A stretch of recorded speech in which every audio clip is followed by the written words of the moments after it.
এই যে আবার গৌরী কিচেন থেকে এসে গেছি। একটা আপনাদেরকে নতুন রেসিপি দেখাবো। হ্যাঁ, তরমুজে একটা তরকারি। তরমুজটা খেয়ে নিয়েছি, তরমুজটা রেখে দিয়েছিলাম, ওটা চোচাটা ছাড়িয়ে নিয়ে কেটে নিয়েছি। এই দেখুন লবণ দিয়ে চটকে নিচ্ছি, ঝুড়ি ঝুড়ি করে মেশিন দিয়ে কেটে নিয়েছি। এই যে ভালো করে লবণ দিয়ে চটকে ধুয়ে নিচ্ছি। দেখুন এই যে এইভাবে তরমুজ রান্না করতে হয়। এতদিন দেখায়নি আপনাদেরকে, চারিদিকে যে গণ্ডগোল, যুদ্ধ।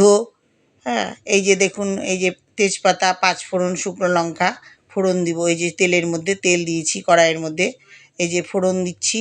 এই যে ফোড়ন দিয়ে দিলাম, দেখায়নি, কে দেখবেন না দেখবেন, একটা ব্যস্ততামূলক সবাই।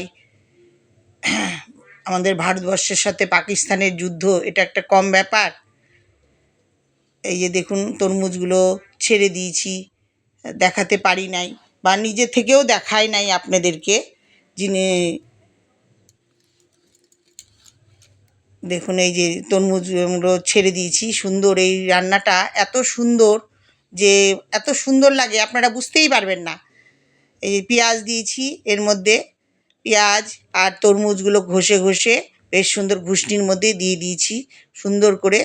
এই যে একটু জিরের গুঁড়ো দিলাম, ধনিয়ার গুঁড়ো, আদা দিয়েছি, দিয়ে এটাকে ভালো মতো, একটু লঙ্কা বাটা দিয়েছি, লঙ্কা বাটাটা আপনাদেরকে দেখাইনি। এই যে দেখুন এত সুন্দর করে, এই যে একটু জল দিয়ে এটা সেদ্ধ করে নেব। এটা কিন্তু একদম নরম হবে না, একটু কচকচি করবে। একটু লবণ দিয়েছি। এই দেখুন যা গেল আমাদের দেশে। এই যে পেঁয়াজ দিয়েছি, পরে আবার পেঁয়াজটা দিয়ে দিয়েছি, বেশি হয়েছিল, এটাও দিয়ে দিয়েছি। দেখুন কি সুন্দর। এই যে চিনি দিয়েছি, অল্প সামান্য একটু চিনি দেবেন, না হলে টেস্ট আসবে না। আর তরমুজ তো এমনিই মিষ্টি মিষ্টি লাগে। এই যে দেখুন ঢাকা দিয়ে বেশ সুন্দর কষিয়ে নিলাম। এই যে কষিয়ে নিচ্ছি, দেখুন এই যে এইভাবে আপনারা এইভাবে কষিয়ে নেবেন। আপনারাও করে খাবেন এবং খাওয়াবেন, খেয়ে দেখবেন কেমন লাগে তরমুজের ঘন্ট।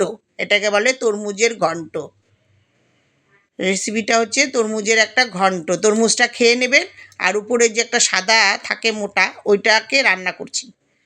এই দেখুন জল দিয়ে দিয়ে দিয়ে ভালো মতো কষিয়ে নিচ্ছি। আমরা দিনাজপুরে বালুরঘাটের লোক, এই তরমুজ খুব খুব ভালো খাই।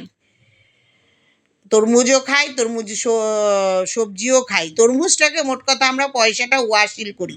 এই যে দেখুন, এই যে সুন্দর করে কষিয়ে নিচ্ছি। যত কষাবেন জিনিসটা ততই ভালো লাগবে। অত মশলা টশলা দিতে লাগে না, সামান্য অল্প মশলা দিয়েই জিনিসটা ভালো হয়। এই যে দেখুন কষিয়ে নিচ্ছি, আপনারা এইভাবে কষিয়ে নেবেন। এই যে দেখুন কি সুন্দর করে হাতা দিয়ে বেসন ঠেকনা দিয়ে দিয়ে দিয়ে দিয়ে জিনিসটাকে মানে মিক্সড করছি। জিনিসটা তো খুব নরম হয় না, যে সুন্দর করে দেখুন মিক্সড করছি। আপনারাও করবেন ভাই, এভাবে করে খাবেন। তরমুজের তরকারি কেমন লাগে বা আপনাদের কাছে ভালো লাগছে কি না, এটা আমাকে কমেন্ট করে জানাবেন। আর একটু পারলে শেয়ারও করবেন। এই যে দেখুন একটু গরম মশলা দিয়ে দিলাম নামানোর আগে। বেশ সুন্দর রান্না ভাই, আপনারা সবাই রান্না করবেন, খাবেন, খাওয়ায়ে দেখবেন এবং আমাকে কমেন্ট করে জানাবেন কেমন লাগলো আপনাদের। রান্নাটা কেমন লাগলো, খেয়ে কেমন লাগলো একটু জানাবেন ভাই। একটু দেখুন যে খুব সুন্দর। দেখুন রান্নাটা এত সুন্দর, রান্নাটা টেস্ট বার। তরমুজের একটা রেসিপি, মানে তরমুজের ঘন্ট। এই দেখুন, বাই।